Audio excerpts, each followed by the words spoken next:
નમસ્કાર પાટવી ગુજરાતી ન્યૂઝ ચેનલમાં આપનું હાર્દિક સ્વાગત છે।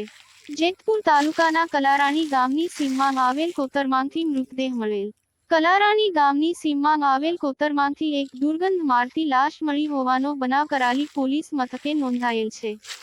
મળતી માહિતી અનુસાર જેતપુર તાલુકાના કલારાણી ગામની સીમમાં પસાર થતાં એક કોતર પાસેથી દુર્ગંધ મારતી હાલતમાં એક યુવાનનો મૃતદેહની જાણ થતાં કરાલી પોલીસ ઘટના સ્થળે પહોંચી આજુબાજુના પોલીસ સ્ટેશનોમાં જાણ કરતા જેતપુરના પોલીસ સ્ટેશન જાણ કરી કલારાણી ગામની સીમમાંથી લાશ મળેલ લાશના ફોટા વોટ્સએપ ઉપર મોકલી આપેલ। જેતપુર પોલીસ સ્ટેશનમાં ગુમ થયેલની અરજીના આધારે ફોટા મોકલાતા મોટી અમરોલ ગામેથી 9 જૂનના રોજ અસ્થિર મગજના કારણે ઘરેથી કોઈને કહ્યા વગર નીકળી ગયેલ ભારતભાઈ ભણતાભાઈ રાઠવાઉ વર્ષ 33ના પરિવારજનોને જાણ કરતા ભારતભાઈની લાશ હોવાની ઓળખ થવા પામી હતી।